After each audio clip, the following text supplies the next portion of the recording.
Hello दोस्तों, तो इस वीडियो लेक्चर में हम लोग डिस्कस करने वाले हैं ईएम वेव यानी इलेक्ट्रोमैग्नेटिक वेव। यहाँ पे हम लोग काफ़ी अच्छे अच्छे क्वेश्चंस डिस्कस करने वाले हैं। चलिए देखते हैं। तो इस चैप्टर को चालू करने से पहले हम लोगों को कुछ प्री रिक्वायरमेंट नॉलेज होनी चाहिए इस चैप्टर के बारे में। ठीक है, तो उन टॉपिक्स को सबसे पहले कवर करेंगे, फिर हम लोग इस चैप्टर में बढ़ेंगे आगे। तो सबसे पहले हमारे पास उस टॉपिक में है मैक्सवेल इक्वेशन। ठीक है, तो मैक्सवेल इक्वेशन में सबसे पहले बात करेंगे हम लोग गॉस लॉ की। तो गॉस लॉ आप लोगों ने सभी लोगों ने पढ़ा हुआ इलेक्ट्रोस्टेट्स के अंदर, राइट। तो वहां पे हम लोगों ने एक चीज देखा था कि इलेक्ट्रिक फील्ड एंड हमारे पास जो चार्ज इनक्लोज रहता था उसके बीच में एक रिलेशन हमें पता चलता था वहां से। क्या?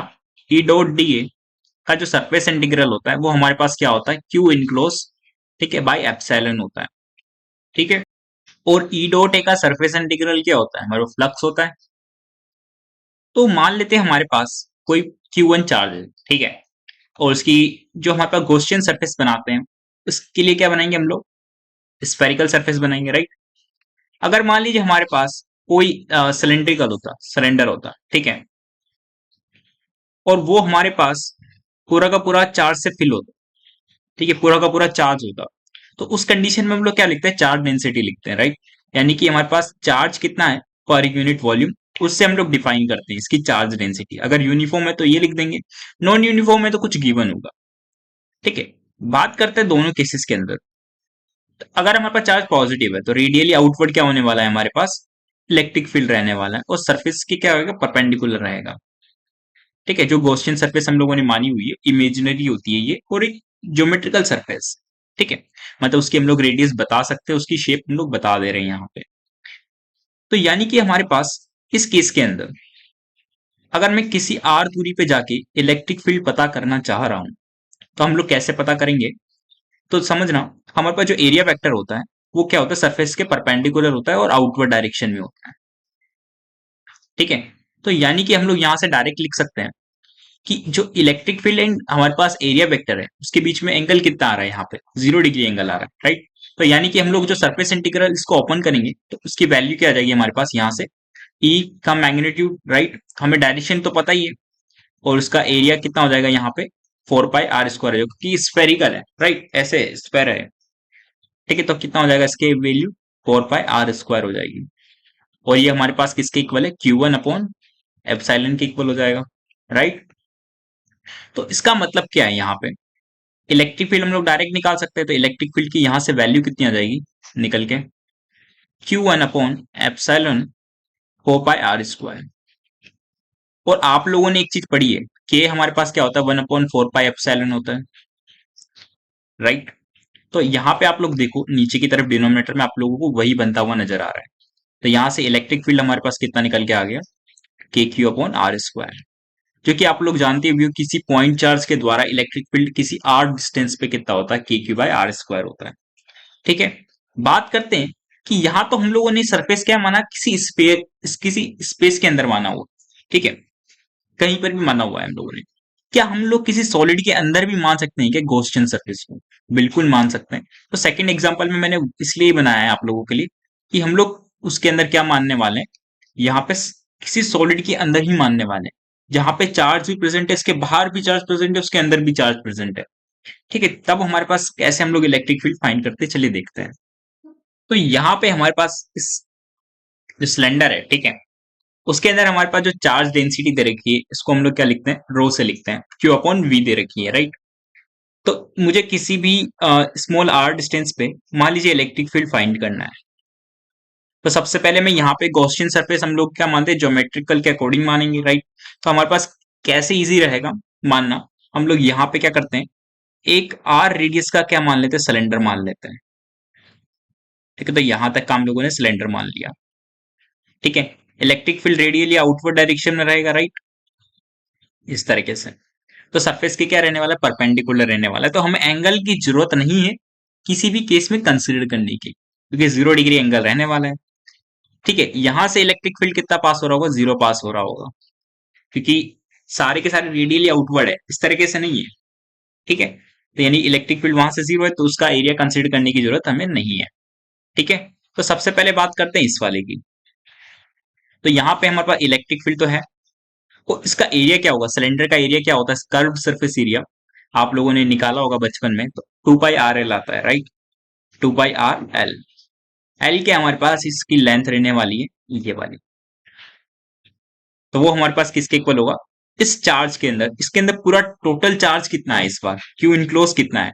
आप लोग बोलोगे रो इंटू वी तो नहीं है यार, ठीक है, क्योंकि पूरे पूरे सरफेस का चार्ज नहीं पूछा है उसने, सिर्फ हमें इस जो ब्लू वाला है इसके अंदर कितना चार्ज है ये पूछा है, ठीक है। तो यानी कि हमारे पास सबसे पहली चीज तो, अगर हमें डेंसिटी पता है तो उसको वॉल्यूम से मल्टीप्लाई कर दें तो उसके अंदर कितना चार्ज है वो पता कर सकते हैं, राइट।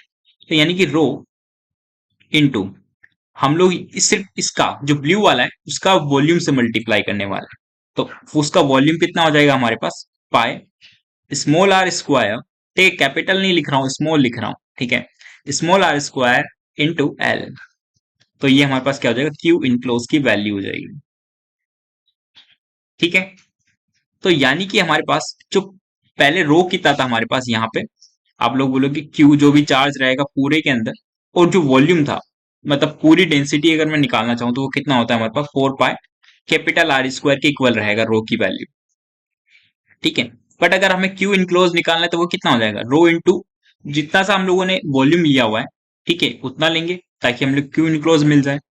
तो यानी कि हमारे पास कितना आ जाएगा यहाँ से, rho pi I R square small R square into L upon epsilon, ठीक है। इतनी सी चीज आप लोगों को क्लियर हुई होगी। तो यहां से फाइनली इलेक्ट्रिक फील्ड हमें कितना मिल जाएगा, फाइनली आप लोगों ने देखा पाई आर एल कैंसिल हो रहा है, से उधर एक आर बचेगा, तो वहां से हमारे पास कितना आ जाएगा, रो आर अपॉन कितना आ गया यहाँ से हम लोग को 2 एप्सिलॉन, राइट। तो ये हमारे पास क्या था, इलेक्ट्रिक फील्ड का फॉर्मूला हो जाएगा किसी आर डिस्टेंस पे, ठीक है, इन द हमारे पास ये जो चार्ज सिलेंडर है उसके अंदर, ठीक है। बात करते हैं यहाँ पे हम लोग गोस लॉ ऑफ द मैग्नेटिज्म। अभी हम लोगों ने जो गोस लॉ देखा था वो इलेक्ट्रिसिटी का देखा था, ठीक है। तो मैग्नेटिज्म का भी हमारे पास गोस लॉ होता है, समझना ये जो चीज है, ठीक है, बी डॉट डी ए का जो सरफेस इंटीग्रल होता है किसी क्लोज सरफेस के लिए, ये क्लोज सरफेस हमेशा जीरो नहीं होगा, क्लोज सरफेस के लिए जीरो होगा, ठीक है। तो क्लोज सरफेस बना लेते हैं कोई, ठीक है। हमारे पास कोई मैग्नेट रखा हुआ है, पॉजिटिव एंड नेगेटिव दोनों पोल्स रहेंगे उसके अंदर, कभी भी मोनोपोल नहीं हो सकता, ठीक है। तो यानी कि हमारे पास जो फ्लक्स होगा इस कंडीशन के अंदर, ये हमारे पास क्या है, मैग्नेटिक प्लस फ्लक्स कहलाएगा, ठीक है। तो मैग्नेटिक फ्लक्स को हम लोग फाई बी से लिखते हैं, और हमारे पास जो फाई ई होता है वो इलेक्ट्रिक फ्लक्स होता है। तो फाई बी हमारे पास क्या हो जाएगा यहाँ पे, मैग्नेटिक फ्लक्स, आप लोगों को पता है पॉजिटिव से क्या निकलेगी, रेज निकलेगी, ठीक है, जो मैग्नेटिक फील्ड लाइन से निकलती है वो इमर्ज करेगी, ठीक है, निकल के दोबारा किसके अंदर, नेगेटिव वाले के अंदर, क्योंकि ये क्या फॉर्म करती है, क्लोज लूप फॉर्म करती है, ठीक है। इसका मतलब हमारे पास जितनी मैग्नेटिक फील्ड इंटर कर रही है उतनी ही एग्जिट भी कर रही है, तो उस केस के अंदर हमारे पास क्या हो जाएगा, जो फ्लक्स निकल के आएगा वो कितना आएगा, जीरो निकल के आने वाला है, ठीक है। तो मैग्नेटिक फ्लक्स यहाँ से कितना हो जाने वाला है, जीरो हो जाने वाला है, किस कंडीशन के अंदर, हमारे पास क्लोज सरफेस के अंदर, ठीक है। बात करते हैं अगर हमारे पास क्लोज सरफेस नहीं है तो हमें कैसे सॉल्व करना है। तो यहाँ पे हमारे पास तीन केसेस हैं, ठीक है। तो सबसे पहले केस में हमारे पास जो बी और ए है, ठीक है, इसके बीच में एंगल कितना बना हुआ है, ठीक है, नॉन क्लोज सरफेस के लिए। आप लोग बोलोगे यार इसके अंदर जो एंगल बना हुआ है 0 डिग्री बना हुआ है, तो यानी कि जो बी, जो हमारे पास जो बी डॉट डी ए का जो हमारे पास सरफेस इंटीग्रल होगा वो इस केस के अंदर कितना आ जाएगा, यहाँ पे सिर्फ बी ए आ जाएगा, ठीक है। और उसकी वैल्यू हमारे पास जो भी रहेगा मैग्नेटिक फील्ड और इसका डॉट प्रोडक्ट, वहां से हमें क्या मिल जाएगा, फ्लक्स मिल जाएगा, ठीक है। इस केस के अंदर जो एंगल है वो कितना है हमारे पास, 90 डिग्री।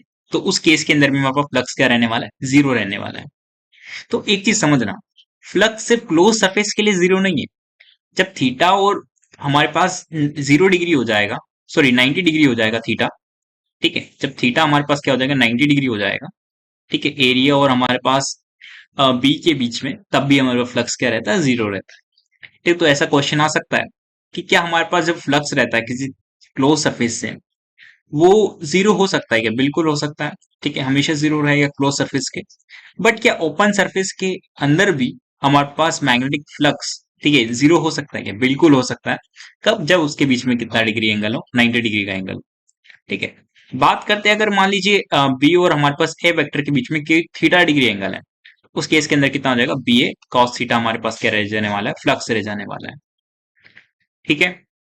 तो इस तरीके से हमारे पास क्या होता है, यहाँ पे हमें पता चलता है कि हमारे पास जो मैग्नेटिक फील्ड है, ठीक है, वो कहीं ना कहीं एक लो सरफेस फॉर्म करता है, ठीक है, और वो कभी भी मोनोपोल की फॉर्म में नहीं रह सकता। यानी कि हमारे पास जो नॉर्थ और साउथ पोल रहता है वो हमेशा पेयर में एग्जिस्ट करेगा, कभी भी नॉर्थ अकेला पोल एग्जिस्ट नहीं कर सकता, ठीक है। इस law, Gauss law of the magnetism से हमें ये चीज सीखने को मिलती है। बात करते हैं हम लोग अब फैराडे लॉ की, ठीक है, ऑफ मैग्नेटिज्म। तो यानी कि हमारे पास फैराडे लॉ क्या बोलता है, अगर आप लोग मैग्नेटिक फ्लक्स के अंदर चेंज करते हो, ठीक है, तो उसके कारण हमारे पास क्या होता है, इंड्यूस होता है ईएमएफ, ठीक है, इंड्यूस ईएमएफ। अब ये कोई इंड्यूस ईएमएफ एक चीज समझना कि ये कोई हर डायरेक्शन में इंड्यूस नहीं हो रहा है, ये किसी एक पर्टिकुलर डायरेक्शन में इंड्यूस होगा, जो कि क्या करती है, अपोज करती है मैग्नेटिक फ्लक्स को, ठीक है, अपोज, ठीक है, द मैग्नेटिक फ्लक्स। तो इसका थोड़ा सा यहाँ पे मैंने डायग्राम दिया हुआ है, इसको थोड़ा समझना यहाँ पे।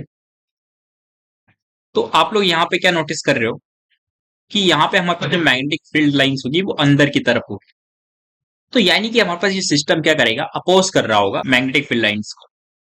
उसकी मैग्नेटिक फील्ड लाइंस किस डायरेक्शन में होने वाली है, इस डायरेक्शन में होने वाली है, राइट। तो यहाँ पे हमारे पास क्या हो जाने वाला है, अगर मैग्नेटिक फील्ड लाइंस इस डायरेक्शन में है, ठीक है, जैसे कि मैंने यहाँ पे डायग्राम में बनाया हुआ है, तो हमारे पास जो करंट इंड्यूस होगा इसके अंदर, ठीक है, उसी के कारण तो ईएमएफ आएगा। तो यानी कि हमारे पास इसके अंदर कुछ ना कुछ रेजिस्टेंस मान लेते हैं आर होगा इस रिंग के अंदर, ठीक है, तो उसके अंदर करंट जो फ्लो कर रहा होगा उसकी ईएमएफ की बैटरी कुछ इस तरीके से बन जाने वाली है, ठीक है, क्योंकि करंट की जो डायरेक्शन होती है पॉजिटिव टर्मिनल से रहती है, राइट। आप लोगों ने ये चीज पढ़ी होगी। तो यानी कि आप लोग जब अपना राइट हैंड कर्ल करेंगे तो आप लोगों को यहाँ से क्या मिल जाएगी, इंड्यूस करंट की वैल्यू मिल जाएगी, ठीक है। तो आप लोगों को ईएमएफ की वैल्यू चाहिए, तो ईएमएफ क्या होता है हमारे पास, माइनस का D phi B by D T होता है, राइट। ये हमारे पास क्या है, फेराडे का लॉ है, ठीक है। बट एक चीज समझना यहाँ पे कि अगर हमें इंड्यूस करंट चाहिए, जो कि हमारे पास क्या बताता है, लेंज लॉ बताता है, वो कितना हो जाएगा, ईएमएफ अपॉन आर हो जाएगा। जैसे कि हम लोग क्या लिख सकते हैं, ओम्स लॉ के अकॉर्डिंग। तो यानी कि हमारे पास वहां से क्या मिल जाने वाला है, डी फाइव बाय, ठीक है, D T upon one upon R. तो यहां से हमें क्या मिल जाएगा, इंड्यूस करंट भी मिल जाएगा इस सर्किट के अंदर, ठीक है। बात करते हैं, अगर मान लीजिए यहाँ पे हमें ये चीज क्या गिवन है, ये तो कहीं से भी इस चीज से रिलेटेड नहीं लग रही है यार। ईएमएफ हमारे पास वोल्टेज होता है, राइट। तो यहाँ पे जो हमारे पास ईएमएफ की वैल्यू आती है, ठीक है, वो हमारे पास इक्वल होती है, जो ये ई है हमारे पास वो नॉर्मल इलेक्ट्रिक फील्ड नहीं है, इंड्यूस इलेक्ट्रिक फील्ड है पहली चीज तो, ठीक है, इंड्यूस इलेक्ट्रिक फील्ड, यानी induce electric field dot DS का लाइन इंटीग्रल के इक्वल होता है, सरफेस इंटीग्रल नहीं है, लाइन इंटीग्रल है। तो यानी कि हमारे पास इसकी वैल्यू किसके इक्वल आ जाने वाली है, माइनस का D five by D T के इक्वल आ जाने वाली है, ठीक है। इसको इक्वेशन नंबर अगर हम 1 मान लेते हैं यहाँ पे, तो एक चीज समझना, इससे काफी सारी चीजें हम लोग अभी एक्सप्लेन करने वाला हूं मैं आप लोगों को। थोड़ा सा नेक्स्ट पेज पे चलते हैं इसको एक्सप्लेन करने के लिए। जो हमारे पास ईएमएफ होता था वहां पे, वो क्या होता था हमारे पास, माइनस का D five by D T होता था, ठीक है, जिसको हम लोगों ने फेराडे लॉ नाम दिया था। वो क्या बोलता था, change in magnetic field induce करता है ईएमएफ, ठीक है, और उसकी जो डायरेक्शन होती है वो क्या होती है, हमारे पास यहाँ पे समझो, जैसे कि मान लीजिए हमारे पास यहाँ पे बी क्या हो रहा है, इंक्रीज हो रहा है, ठीक है। तो यानी कि जो इंड्यूस करेगा वो मैग्नेटिक फील्ड तो इंड्यूस अपोजिट डायरेक्शन में करेगा। तो ठीक है, उसी के कारण हमारे पास क्या आ रहा है, एक्चुअल में इंड्यूस हो रहा है हमारे पास ईएमएफ, ठीक है। तो उसका ईएमएफ की डायरेक्शन हमारे पास क्या हो जाने वाली है, इस डायरेक्शन में उसका क्या रहने वाला है, राइट हैंड थंब रूल से ईएमएफ जनरेट होने वाला है, और उसी डायरेक्शन में हमारे पास क्या निकलने वाला है, इंड्यूस करंट निकलने वाला है, जो कि हमारे पास क्या है, लेंज लो है, ठीक है। तो चेंज इन हमारे पास मैग्नेटिक फील्ड क्या होता है, इलेक्ट्रिक करंट को क्या करता है, इंड्यूस करता है। तो यानी कि हम लोग यहाँ पे क्या निकाल सकते हैं, इलेक्ट्रिक करंट भी निकाल सकते हैं। फिर हम लोगों ने अभी देखा कि जो हमारे पास ईएमएफ की वैल्यू होती है वो हमारे पास क्या होती है, line integral of the induce electric field dot DL का रहने वाला है, ठीक है। तो यानी कि हमारे पास यहां से जो चीज समझ में आती है वो यह आती है कि चेंज इन मैग्नेटिक फील्ड हमारे पास क्या करता है, प्रोड्यूस करता है इंड्यूस इलेक्ट्रिक फील्ड, ठीक है। ये इलेक्ट्रिक फील्ड क्या होता है, नॉन कंजर्वेटिव इन नेचर होता है, अभी हम लोग देखेंगे कैसे होता है। ठीक है, बात करते हैं इसकी डायरेक्शन की, कि ये भी हमारे पास किसी न किसी डायरेक्शन में इंड्यूस होगा। इसकी प्रॉपर्टीज क्या होती है वो भी हम लोग देखेंगे। तो मान लीजिए हमारे पास ये कोई रिंग है, ठीक है, इसका बी हम लोग इस डायरेक्शन में इंक्रीज कर रहे थे। तो यहाँ पे हमारे पास इसके अपोज करने के लिए क्या करेगा, वी यहाँ पे इंड्यूस होने वाला है, ठीक है, अपोजिट डायरेक्शन में। करंट हमारे पास यूं फ्लो करेगा और बैटरी हमारे पास ईएमएफ यानी कि हमारे पास इस तरीके से बनने वाला है। बात करते हैं इसकी इंड्यूस हमारे पास इलेक्ट्रिक फील्ड कैसा दिखेगा। तो इसका जो इलेक्ट्रिक फील्ड दिखता है वो सर्कुलर शेप में दिखता है, इस तरीके से, ठीक है। तो ये हमारे पास क्या रहता है, इसका इलेक्ट्रिक फील्ड रहता है। ये हमेशा याद रखना कि जो हमारे पास पहले इलेक्ट्रिक फील्ड पढ़ रहे थे वो ये जो इंड्यूस इलेक्ट्रिक फील्ड है वो दोनों काफी अलग है। कैसे अलग है चलिए देखते हैं। तो यानी कि हमारे पास ये जो करंट फ्लो कर रहा है वो क्यों कर रहा था यहाँ पे, थोड़ा सा यहाँ से समझते हैं। जो मैंने यहाँ पे डिफरेंस लिखा हुआ है, इलेक्ट्रोस्टैटिक फील्ड यानी कि हमारे पास जो इलेक्ट्रिक फील्ड होता है, ठीक है, और इंड्यूस इलेक्ट्रिक फील्ड में क्या अंतर है।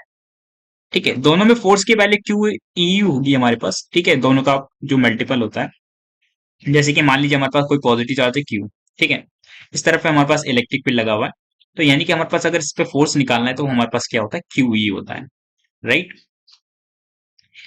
हम लोगों ने फिर देखा जो इलेक्ट्रोस्टैटिक में पढ़ा था, जो हमारे पास डीवी बाई डी एक्स होता है वो हमारे पास क्या होता है, माइनस का ई होता है, ठीक है। तो वहीं से हम लोगों ने ये वाली चीज लिखी थी इलेक्ट्रोस्टेट्स के अंदर, ठीक है। फिर हम लोगों ने यहाँ पे देखा जो ई डॉट डी एल होता है यहाँ पे, ठीक है, वो हमारे पास क्या होता है, माइनस का D five by D T होता है, यानी चेंजिंग मैग्नेटिक फील्ड होता है, ठीक है, विद रिस्पेक्ट टू टाइम। ये चीज हम लोगों ने क्लियर की अपनी। फिर हम लोगों ने यहाँ पे एक चीज समझना, इस थर्ड वाली चीज को समझने से पहले, तो यहाँ पे जो हमारे पास इलेक्ट्रिक फील्ड होता था वो कंजर्वेटिव होता था, वहां पे कभी भी सर्कुलर लूप फॉर्म नहीं हो सकता था, ठीक है, यहाँ पे कोई भी सर्कुलर लूप फॉर्म नहीं होता है, ठीक है, ये चीज हमेशा याद रखना। जबकि यहाँ पे नॉन कंजर्वेटिव होने के कारण यहाँ पे सर्कुलर लूप फॉर्म हो रहा है, ठीक है, ये कोई सर्कुलर फॉर्म में ही पाई जाती है, सर्कुलर फॉर्म या सर्कुलर लूप बोल देता हूं मैं यहाँ पे, ठीक है। और ये हमेशा जो कंजर्वेटिव होती थी हमारे पास, ठीक है, इलेक्ट्रिक फील्ड, वो नॉन इंटरसेक्टिंग होती थी, ठीक है, कभी भी इंटरसेक्ट नहीं करेगी, कभी भी दो इलेक्ट्रिक फील्ड लाइन कभी भी ऐसे इंटरसेक्ट नहीं कर सकती है, ठीक है। तो जो हमारे पास इलेक्ट्रोस्टेट्स के अंदर जो इलेक्ट्रिक फील्ड रहता था वहां पे, वो स्टेशनरी चार्ज के कारण प्रोड्यूस होता था। जैसे कि हमारे पास कोई चार्ज है पॉजिटिव, तो वो क्या करता था अपने सराउंडिंग में इस तरीके से इलेक्ट्रिक फील्ड क्या करता, प्रोड्यूस करता था, right, away from the positive charge. अगर नेगेटिव था तो हमारे पास क्या होता था, इनसाइड रहती थी उसकी डायरेक्शन, ठीक है। तो वहां पे इलेक्ट्रिक फील्ड समझ में आ गया, कोई स्टेशनरी चार्ज प्रोड्यूस करता था। जबकि हमारे पास इंड्यूस इलेक्ट्रिक फील्ड किसके कारण आया है यहाँ पे, हमारे पास चेंज इन मैग्नेटिक फील्ड के कारण आया है यहाँ पे, ठीक है। तो आपको रीजंस पता होनी चाहिए, ठीक है, आप लोगों से कभी पूछ लिया जाए रीजंस भी। और एक और चीज समझना यहाँ पे, कि जो हमारे पास मान लीजिए अगर मैं यहाँ पे कोई कर्व सरफेस बनाता हूँ, तो अगर मैं यहाँ पे सर्कुलर ऐसे शेप बना लूँ, ठीक है, तो यानी कि हमारे पास मान लीजिए ये हमारे पास क्या रहने वाला है, डीएल कोई एलिमेंट मान लेते हैं हम लोग वहां पे, और हमारे पास इलेक्ट्रिक फील्ड क्या होता है, सरफेस के परपेंडिकुलर रहने वाला था उस कंडीशन में, ठीक है। तो जब आप लोग यहाँ पे ई डॉट डीएल का इंटीग्रल निकालोगे, ठीक है, कंजर्वेटिव के केस में, ठीक है, वो कितना निकल के आ जाएगा, देखो हमेशा थीटा क्या आ रहा है, हमेशा 90 डिग्री आ रहा है। तो यानी कॉस थीटा 90 है, तो ई डॉट डीएल का जो लाइन इंटीग्रल आ जाने वाला है वो कितना आने वाला है, जीरो आने वाला है उस केस के अंदर, कंजर्वेटिव फोर्स है तो ई, ठीक है। तो यहाँ पे वही चीज लिखी हुई है कि जो हमारे पास जो ई डॉट डीएल का जो लाइन इंटीग्रल होता है वो हमेशा क्या होता है, जीरो होता है कंजर्वेटिव के केस में, ठीक है। और बात करूं अगर मैं कि जो हमारे पास इस केस के अंदर, तो यहाँ पे हमारे पास इंड्यूस इलेक्ट्रिक फील्ड क्या रहने वाला है, सर्कुलर रहने वाला है, ठीक है। और डीएल एलिमेंट हम लोग जो लेंगे वो इसी डायरेक्शन में लेंगे, राइट। तो यानी कि हमारे पास यहाँ पे थीटा कितना आने वाला है, 0 डिग्री आने वाला है। तो यानी कि यहाँ पे हमारे पास ई डॉट डीएल जो होगा वो कुछ ना कुछ रहेगा, ठीक है। तो वो हमारे पास क्या रहने वाला है, नॉन जीरो के इक्वल रहने वाला है, ठीक है। तो यानी हमारे पास यहाँ पे ई डॉट डीएल की वैल्यू कुछ ना कुछ आने वाली है। तो ऐसी चीज आपको पता होनी चाहिए, आप लोगों से कभी पूछ लिया जाए, ठीक है। बात करते हैं अगर मान लीजिए हमें वर्क डन पूछ ले, अगर मैं इस सर्कुलर लूप के अंदर वर्क डन निकालना चाहूं तो वर्क डन हमारे पास क्या होता है, एफ डॉट डीएस का इंटीग्रेशन होता है, तो यहाँ पे फोर्स की वैल्यू क्या आई थी हमारे पास, Q इंटू ई आई थी, right, dot D S. Charge हमारे पास क्या है, कांस्टेंट है, तो ई डी एस का हमारे पास क्या आ जाएगा, इंटीग्रल आ जाएगा यहाँ से। ठीक है, और हम लोगों ने अभी देखा था ई डॉट डीएल, यानी कि जो हमारे पास रहता है, डीएस हमारे पास क्या है, एक छोटा सा एलिमेंट ही तो है, लाइक डीएल की तरह। तो उसका इंटीग्रल क्या आता है, हमारे पास जीरो आता है। तो यानी कि हमारे पास यहाँ पे वर्क डन, अगर सर्कुलर लूप की बात करूं तो वो कितना आ जाएगा, जीरो आ जाएगा। और आप लोगों की पता है कि इनिशियल अगर फाइनल पोजिशन के बराबर होता है, तो जो हमारे पास वी आई है वो वी एफ के बराबर होगा। इस केस के अंदर जो हमारे पास वर्क डन आता है, वो हमारे पास क्या था, क्यू डेल्टा वी होता था। तो डेल्टा वी हमारे पास क्या हो गया, जीरो हो गया। तो इससे भी हम लोग क्या बोल सकते हैं कि हमारे पास क्या आ जाएगा, वर्क डन जीरो आ जाएगा। ठीक है, किसी सर्कुलर लूप के अंदर। बात करूं अगर मैं यहाँ पे, अगर नॉन कंजर्वेटिव केस में, ठीक है, जो हमारे पास इंड्यूस इलेक्ट्रिक फील्ड है, तो उसका हमारे पास वर्क डन कुछ ना कुछ देखने को मिलने वाला है। तो सेम फॉर्मूला हम लोग लगाएंगे, एफ डॉट डी एस। ठीक है, इस बार हमारे पास जो वर्क डन आएगा वो कितना आएगा, क्यू, ठीक है, ई इंड्यूस डॉट डी एस आने वाला है, राइट। क्यू हमारे पास कांस्टेंट है, तो यहाँ पे हमारे पास क्या आ जाएगा, ई डॉट डी एस आ जाएगा, राइट, जो कि हमारे पास क्या है, नॉन जीरो क्वांटिटी है, कुछ ना कुछ वैल्यू आएगी। तो यानी कि हमारे पास यहाँ पे कुछ ना कुछ वर्क डन देखने को मिलने वाला है। ठीक है, तो इस तरीके से समझना। तो जो हमारे पास जो इंड्यूस इलेक्ट्रिक फील्ड जो होता है, वो सर्कुलर लूप के अंदर क्या करता है, कुछ ना कुछ वर्क डन भी करता है। ठीक है, बात करते हैं हम लोग अब नेक्स्ट टॉपिक की। बात करते हैं यहाँ पे एम्पियर्स लॉ की। ठीक है, तो हमारे पास जो एम्पियर्स लॉ है, बेसिकली वो क्या है, बी डॉट डीएल का जो हमारे पास लाइन इंटीग्रल होता है, ठीक है, यानी यहाँ पे आप लोग डीएल वेक्टर भी लिख सकते हो डीएस की जगह। ठीक है, तो वो हमारे पास क्या होता है, म्यू नॉट आई सी होता है। तो ये हमारे पास क्या है, किसी सर्किट के अंदर करंट फ्लो कर रहा है, यहाँ पे हमें लाइन गिवन है, उसके अंदर आईसी करंट फ्लो कर रहा है। और तो वो क्या बनाएगा, एक मैग्नेटिक फील्ड लाइंस बनाएगा अपने। ठीक है, उसकी शेप क्या होती है, सर्कुलर होती है, आप लोगों को पता है, क्लोज लूप फॉर्म करेगा। तो जो उसका एलिमेंट लेते हैं हम लोग, उसी का एक पार्ट लेते हैं, that is called the DL element. ठीक है, इस तरीके से। तो यहां से आप लोग क्या लिख सकते हो, जैसे कि हमें क्या पता है, किसी भी वायर के द्वारा किसी आर डिस्टेंस पे हमारे पास मैग्नेटिक फील्ड कितना होता है, mu not I upon two pi R होता है, राइट। तो अगर मान लीजिए आप लोगों को बी डॉट डीएल की वैल्यू निकालनी है, मैं एक्चुअल में एम्पियर्स लॉ का डेरिवेशन बता रहा हूँ आप लोग कहाँ से आया है। तो यानी कि हमारे पास बी डॉट डीएल अगर मैं करता हूँ, इसका लाइन इंटीग्रल निकालता हूँ, तो हमारे पास म्यू नॉट आईसी आना चाहिए। चलिए चेक करते हैं, अगर आता है तो हमारे पास एम्पियर लॉ सही होगा। ठीक है, तो यहाँ पे हम लोगों ने क्या किया, बी की वैल्यू क्या रख दी, mu not I upon two pi R रख दी। ठीक है, mu not I upon two pi R. ठीक है, इसका डॉट करना है किसके साथ, डीएल एलिमेंट के साथ, ये कर दिया। अब एक चीज समझना, मैग्नेटिक फील्ड भी इधर ही है, और उसी की डायरेक्शन में हम लोगों ने डीएल एलिमेंट लिया हुआ है। तो यहाँ पे थीटा कितना हो गया, 0 डिग्री आ चुका है। तो यानी कि हमारे पास इसका मैग्नीट्यूड और इसके मैग्नीट्यूड का हम लोग क्या कर रहे हैं, एक्चुअल में प्रोडक्ट कर रहे हैं। ठीक है, कि थीटा तो क्या है, जीरो है, और उसका हम लोगों ने क्या किया हुआ है, लाइन इंटीग्रल किया हुआ है। ठीक है, तो यानी कि हमारे पास जो mu not I upon two pi R है, उसमें डीएल क्या नहीं है, एलिमेंट का कोई भी टर्म नहीं है, राइट। तो यानी कि हमारे पास वो एज इट इज क्या आ जाएगा, इस वैल्यू से, इंटीग्रल की वैल्यू से बाहर आ जाएगा। तो यानी कि हमारे पास लाइन इंटीग्रल होने वाला है सिर्फ डीएल एलिमेंट का। ठीक है, तो यानी कि mu not I upon two pi R हमारे पास वैल्यू क्या आ जाएगी इसकी, तो इसका लाइन इंटीग्रल कितना हो जाएगा, सारे डीएल एलिमेंट को आप जोड़ के देखिए कितना आ जाएगा, टू पाई आर आ जाएगा। तो यानी कि हमारे पास यहाँ से वैल्यू कितनी निकल गई, म्यू नॉट आई निकल के आ जाएगी, राइट, क्योंकि ये वाली वैल्यू कैंसिल हो जाएगी।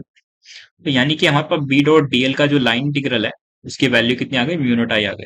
तो यहाँ से आप लोग एम्पियर्स लॉ को क्या कर सकते हो, प्रूफ भी कर सकते हो। ठीक है, बट इसमें बाद में जाके कुछ चेंजेस किए गए थे मैक्सवेल के द्वारा। ठीक है, वो चेंजेस क्यों आए, थोड़ा सा समझते हैं नेक्स्ट पेज पे, चलिए देखते हैं। तो बात करते हैं यहाँ पे एम्पियर्स मैक्सवेल लॉ की। ठीक है, तो यहाँ पे आप लोगों को ये तो थोड़ा सा एम्पियर्स लॉ की तरह नजर आ रहा होगा। यहाँ पे किसी भी आईसी करंट फ्लो के कारण यहाँ पे क्या जनरेट हो रहा था, मैग्नेटिक फील्ड जनरेट हो रहा था, राइट। अगर मैं इस वाले वायर की बात करूं, यहाँ पे इसके अंदर, वायर के अंदर कितना करंट फ्लो कर रहा है, आईसी करंट फ्लो कर रहा है। तो यानी कि हमारे पास, अगर इसके अराउंड अगर मैं यहाँ पे मैग्नेटिक फील्ड चेक करना चाहूँ किसी आर दूरी पे, तो यहाँ पे मैग्नेटिक फील्ड कितना आएगा हमारे पास, आप लोगों को पता है mu not I upon two pi R आ जाएगा। ठीक है। तो यहाँ पे हमारे पास मैग्नेटिक फील्ड चेक करना चाहूं मैं किसी आर दूरी पे, तो कितना आ जाएगा हमारे पास, mu not I upon 2 pi R आ जाएगा। ठीक है। और अगर आप लोग उसकी डायरेक्शन निकालो तो उसकी डायरेक्शन क्या आ जाएगी, इस डायरेक्शन में हमारे पास होगा। ठीक है, इस तरीके से। बट बात करें इसके अंदर, ये हमारे पास क्या कैपेसिटर है। ठीक है, कैपेसिटर है तो यहाँ पे पॉजिटिव चार्ज डेंसिटी होगी और यहाँ पे हमारे पास नेगेटिव चार्ज डेंसिटी रहने वाली है। ठीक है, तो इसमें इलेक्ट्रिक फील्ड कुछ इस तरीके से डेवलप हो जाएगा। राइट, ये हमारे पास क्या है, इलेक्ट्रिक फील्ड रहता है किसी पैरेलल प्लेट के बीच में। ठीक है, तो यानी कि अगर मैं यहाँ पे इलेक्ट्रिक फील्ड निकालना चाहूँ इस वाले पॉइंट पे, ए पॉइंट पे, तो आप लोग यहाँ पे ए पॉइंट पे इलेक्ट्रिक फील्ड क्या बोल सकते हो, जो इस पॉजिटिव प्लेट के द्वारा होगा वो यहाँ पे कुछ इस तरीके से इलेक्ट्रिक फील्ड बनेगा अवे फ्रॉम द, ठीक है, प्लेट। उसकी वैल्यू कितनी आती है, सिग्मा अपॉन 2 एप्सिलॉन नॉट आती है। राइट, क्योंकि पैरेलल प्लेट का यही फॉर्मूला इलेक्ट्रिक फील्ड का, और वो डिस्टेंस पे डिपेंड नहीं करता है, पहली चीज। ठीक है, इस नेगेटिव चार्ज के प्लेट के द्वारा कितना आएगा, इस डायरेक्शन में आएगा।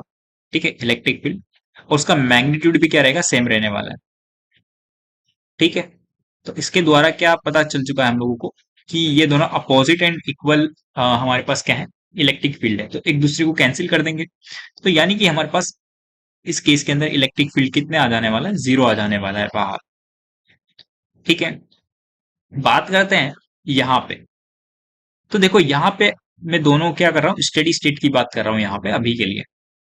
ठीक है, तो यहाँ पे हमारे पास इलेक्ट्रिक फील्ड एक नेगेटिव पॉजिटिव प्लेट के द्वारा क्या आने वाला है, इधर की तरफ आने वाला है, और नेगेटिव प्लेट के द्वारा यहाँ पे क्या आने वाला है, इस डायरेक्शन में आने वाला है। राइट, तो यहाँ पे भी हमारे पास इक्वल एंड अपोजिट रहेंगे तो इलेक्ट्रिक फील्ड यहाँ पे भी कितना आ जाएगा, 0 आ जाने वाला है। ठीक है, बात करते हैं इस इलेक्ट्रिक फील्ड की, कि इस इलेक्ट्रिक फील्ड की वैल्यू हमारे पास क्या रहने वाली है। तो पॉजिटिव प्लेट के द्वारा जो इलेक्ट्रिक फील्ड आएगा वो कुछ इस डायरेक्शन में होगा, और नेगेटिव प्लेट का भी क्या होगा, कुछ इस डायरेक्शन में रहने वाला है। ठीक है, दोनों का मैग्नीट्यूड क्या है, सेम है। तो यानी कि हम लोग क्या बोल सकते हैं, 2E उसका क्या रहने वाला है, मैग्नेटिक फील्ड रहने वाला है। तो E की वैल्यू हमारे पास क्या थी इस केस के अंदर, सिग्मा अपॉन 2 एप्सिलॉन नॉट थी। तो यानी कि हमारे पास यहाँ से आंसर कितना आ जाएगा, sigma upon epsilon not. Simple, हमारे पास क्या रहने वाला है, इलेक्ट्रिक फील्ड रहने वाला है। ठीक है, इस तरीके से बात करते हैं कि यहाँ पे हमारे पास जो मैग्नेटिक फील्ड देखने को मिल रहा है इस स्टेडी स्टेट के अंदर, ठीक है, स्टेडी स्टेट के अंदर, वो यहाँ पे क्या देखने को मिलेगा, 0 देखने को मिलेगा, क्योंकि यहाँ पे सिग्मा भी कांस्टेंट है, एप्सिलॉन नॉट भी कांस्टेंट है। ठीक है, बट एक चीज समझना, मान लीजिए हमारे पास ये चार्जिंग की कंडीशन है। ठीक है, चार्जिंग की कंडीशन है, या फिर हमारे पास डिस्चार्जिंग की कंडीशन है। ठीक है, या फिर हमारे पास कोई भी हमारे पास जो मीडियम है, यहाँ पे कोई भी मीडियम मान लीजिए कुछ उसका डाइलेक्ट्रिक कांस्टेंट कुछ के है। ठीक है, तो वो कभी भी प्योरली क्या नहीं हो सकता, नॉन कंडक्टिंग नहीं हो सकता, उसमें कुछ ना कुछ ऐसी इंप्योरिटीज होती है जो कि उस मीडियम को थोड़ा सा कंडक्टिंग बनाती है। ठीक है, हम लोग रियल लाइफ एग्जांपल की बात कर रहे हैं। ठीक है, तो कोई भी हमारे पास क्या हो सकता है, नॉन कंडक्टिंग जो मीडियम होता है। ठीक है, नॉन कंडक्टिंग जो मीडियम होता है हमारे पास, वो कोई भी हमारे पास क्या नहीं, प्योरली नहीं होता है। ठीक है, मतलब उसमें कुछ ना कुछ करंट पास होता है। तो इन सभी रीजंस के कारण क्या होता है हमारे पास, यहाँ पे जो सिग्मा होता है ना, ये चेंज करता है। ठीक है, तो यहाँ पे हमारे पास क्या होता है, इलेक्ट्रिक फील्ड में थोड़ा सा चेंज देखने को मिलता है इन सभी कंडीशंस के कारण। ठीक है, क्योंकि इसमें क्या होता है, सिग्मा में थोड़ा सा चेंजेस आता है इसके कारण। ठीक है,